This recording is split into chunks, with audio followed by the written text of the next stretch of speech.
Hey, what's going on, everybody? On YouTube, Steve here, Raiken Profit over at RaikenProfit.com, coming back to you with another live video. And today I wanted to talk about an interesting topic pertaining to selling on eBay, and that's dealing with big, bulky, and oversized items. Now, this video is going to go out to the beginner, to the person who's just getting started, because I remember when I first got started selling on eBay over 5 years ago. That was thousands of sales ago. I remember that I started getting involved with a lot of big and bulky items, and I noticed that especially a lot of the electronics and sporting items, there was a lot of profit to be made in these big bulky items, and I used to find them all the time. But I started to learn some things slowly but surely when dealing with these big bulky items, and I wanted to discuss this right now, open forum, on this YouTube video, right? Because when I first got started, I didn't realize quite a few things that got me in trouble, that caused me quite a bit of chaos, to say the least. So I'm gonna wait for everybody to come on in right now, but I just wanna welcome you all to this video. If you're not already subscribed to this video, be sure to smash that subscribe button down below and hit the like button, show a little bit of love. Seems like sometimes on these live YouTube videos, YouTube just doesn't promote it. Like, we've got 2 people in here right now. Usually there's like 100. So I'm not sure if this video is live or not. If you are watching live, feel free to drop a comment down below. Let me know where you're from. And also let me know, how long have you been selling on eBay? And what's your favorite item to sell on eBay? So when you're first getting started selling on eBay, you're gonna start to find a lot of big and bulky and oversized items that have quite a bit of profitability built into it, but there's a few things that you have to take into consideration. Well, there's 5 things that you need to take into consideration when selling these really, really big items. The first thing, and we don't think about this, maybe we just come across, a big, heavy, huge, I don't know, some type of sporting item. Maybe it's just even like a baseball bat, even though that's not like really heavy, it's kind of weird shaped. The first thing you got to consider when you find a big, bulky, oversized item is the box. You're gonna need to ship that out. Now, we're talking about eBay right now. I actually prefer to sell a lot of my big, bulkier items and bicycles and stuff like that. I prefer selling it on Craigslist, Facebook Marketplace. But remember, if you're gonna sell a really big, weird-shaped item, maybe like a lacrosse stick or a baseball bat or some type of big stereo system or an electronic item or some type of sports equipment, or even a bicycle, if you're gonna ship it on eBay, you've gotta find a box that is gonna fit that item. And I can't tell you how many times when I was new on eBay, it was a pain in the butt finding boxes, right? Now, there's something called a Frankenstein box. And if you're not sure what that is, that's taking 2 boxes and putting them together and taping them up and then shipping an item out like that. So that's one thing that you can do. But just remember, I don't know the exact rules, but you've got to be careful when you're dealing with like priority boxes. You can create your own box out of multiple boxes if it's like a blank cardboard box, but I wouldn't recommend creating Frankenstein boxes out of, just priority boxes that actually have the priority logo, USPS, text all over it. Be careful with that. I believe you can do it to an extent if it's like based on just postage and weight, but you don't want to be using like medium flat rates or large flat rates and making your own box. So be very careful. There's really big, weird shaped boxes that you can buy on Amazon. You're gonna pay up a little bit. You can obviously go dumpster diving. I buy a lot of boxes sometimes at Lowe's, Home Depot. If you got any friends or family that work in the retail space, you want to take advantage of those odd sized boxes. But keep that in mind when you find something really big, weird shaped, oversized, really heavy, you've got to make sure that you can find a box to ship it out. So when you're new, I would actually recommend staying away from a lot of the big, bulkier items. And I know some people are going to disagree with me on this, and I wouldn't say that they're wrong. It's just, there's so many things you need to learn when you're new selling on eBay. Having to deal with big, heavy, bulky, weird-shaped items, Frankenstein boxes, and photographing all these weird things. Like, I would prefer to stay with the smaller items. I would rather flip a small little Logitech webcam for 40 bucks, and make, $30 profit versus something that takes like 5 times longer to ship and package and find a box and make double the money. It's just, I don't know, it's just annoying, right? And that's just me personally. So that's the first thing you got to consider when you're dealing with these big items is boxes. Hey, what's going on? No, yo, good morning from Colorado. Hey, Eric, good to see you. So let me know what your opinion is. I would love to know in the comments, would you recommend to a new seller, maybe it's your brother or sister or a friend or somebody who's watching right now, if they're just getting started on eBay, do you think that they should or should not sell big, bulky items? I'm talking about the 10% of items that are just super annoying to ship. What are your thoughts on that? I would love to know in the comments. Tip number 2, and this is a big mistake people make when they start dealing with these big, bulky, oversized items, is they don't factor in the shipping cost, or they don't factor in the correct shipping cost. Make sure that if you're gonna sell a big, bulky item and you're new on eBay, weigh that sucker out. Get the measurements. Find a box so you can get the measurements and the weight ahead of time, and then have your customer pay the shipping based on their location. I live in Connecticut.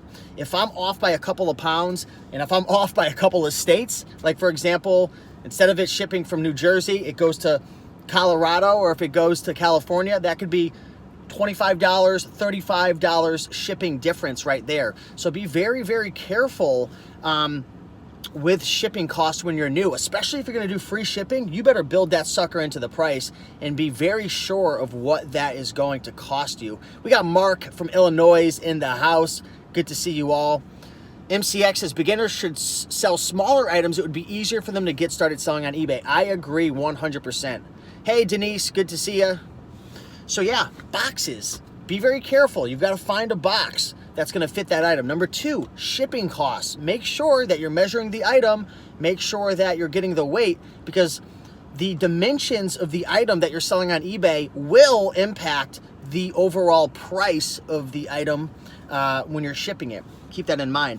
Number 3, if you live in a small apartment or a studio, or maybe your husband or wife just doesn't want to give you too much space for your eBay business and your inventory, bigger items are going to take up more space. Bottom line, if you don't have a lot of space, one of the negatives, right, one of the downsides to selling these big, bulky, oversized items is it's taking up a lot of space. I'm talking about bicycles, right, stuff like that, baseball bats, sporting equipment, electronic items, audio equipment. There's so many different big, bulky things, barbells, dumbbells. All these things can make you good money. Maybe barbells and dumbbells would be better off on your local market, probably not eBay. But think about it, there's 1,000,001 big, bulky, oversized items. It's going to take up your precious space. So if you don't have a lot of space, like me, when I first got started, I was in a 150 square foot bedroom at my parents' house 5-6 years ago. I couldn't afford, the luxury of buying these big, bulky items. I just didn't have the space. You wanna know what? I did anyways, and I made the mistake and I learned. So be careful about that. Number 4, big, bulky, oversized items have a greater chance of getting damaged when you're shipping them, especially if you're not packaging them correctly. I remember when I shipped out my first bicycle on eBay, and the reason why I shipped it out via eBay over my local Craigslist market, which is what I did typically, that first summer I was selling bikes, I sold hundreds of bicycles. This was like a rare bicycle. It was a Bianchi, and I shipped it out and it got destroyed. The derailleur got ripped off, the frame got all dented up. I just packaged it incorrectly. Now that's kind of an extreme case, a bicycle, but you got to be careful. The big, bulkier items are heavier. There's more surface area for something to happen, and you've got to remember when you're shipping an item out, whether it's UPS or USPS or FedEx, these packages are getting thrown around. I'm sure you've all seen the YouTube videos and Facebook videos of, these packages that some of these workers throw around. I know that's a generalization. They're not all doing it and beating stuff up, but I've talked to several, workers at these places, and they said, listen, these packages get thrown around. So you've got to be very careful. The lesson I learned from that situation with the bicycle is I started going to a bike shop and I was paying them like 80 or 90 bucks to do it. It tore my margins apart, but it helped a lot. And even then, one of them got damaged too. So I kind of just stopped shipping bikes on eBay. But yeah, the bigger items are easier to damage. Somebody asked when I'm having another Connecticut thrifting meetup. probably in the next couple months or so, we'll have another one. It's been a lot of fun connecting with you guys. And the fifth thing you got to consider, let me rehash everything real quick. Number one, boxes. Be very careful. You've got to find the right box when you're shipping big, oversized, heavy items. Two, shipping costs can take you out. So you got to know what you're doing with shipping costs, measure it, get your weight in advance, have your customer pay for it. Storage can be an issue selling these big, heavy, oversized items. You know, especially if you don't have a lot of space. Number four, they can get damaged. I don't know what I'm doing here, some type of sign language. But number four, these big items have a larger surface area. They can get damaged easier. And last but not least, and this should be number one, I'm doing weird hand things today. This should be number one, but it's number five, is time. To ship a big, bulky, oversized item is gonna take you time to bring it home. You want to know what it was like having to stick bicycles in this back seat 5-6 years ago? I tore this thing up. I should have just bought a bike rack, right? But bigger items are heavier. They're harder to bring into your house and get into your car, even get out of your thrift store. They're harder to photograph for the most part. Sometimes you got to take more pictures. They're harder to ship, and then you got to bring them to the post office, and there's a better chance it could get damaged. And it's just one of those things where if you're going to deal with a bigger, bulkier, oversized item, make sure you're getting paid for it. Make sure it's worth your time.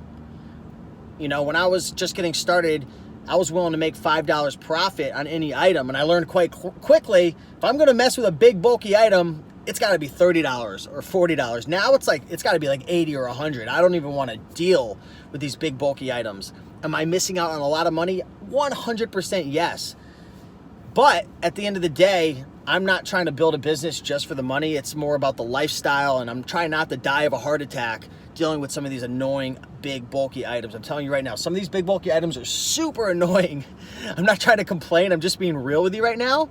Some of these big, bulky items are really, really just a pain in the you-know-what to ship out and store, and getting them into the boxes and packing material and the time it takes and the risk that it could get damaged in return, postage if there's an issue. It's just, there's so many things that go along with it. So Dab says, I sell big items on Craigslist, but it's annoying. People are like, yeah, I can meet today at 4 and then change their mind last minute or not show up.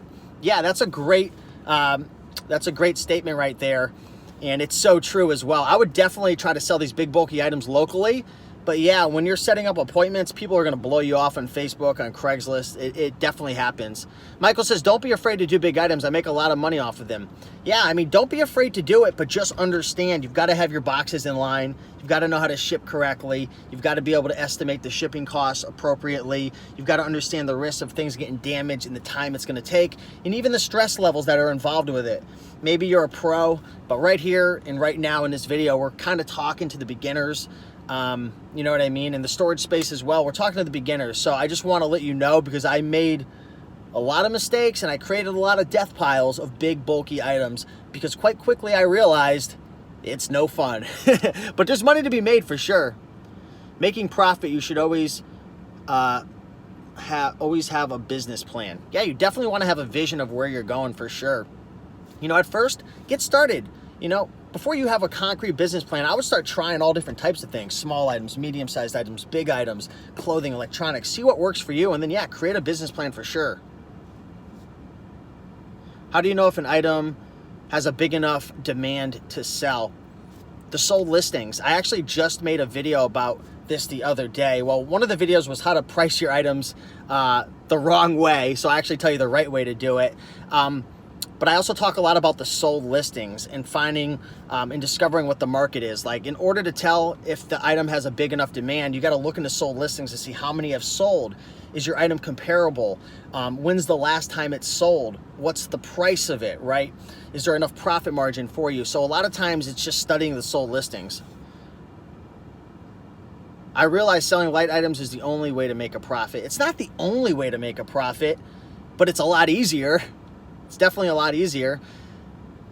Jewel Real Life, good morning here, Raiken from Cali. Ooh, you're in California. I bet you it's beautiful over there right now.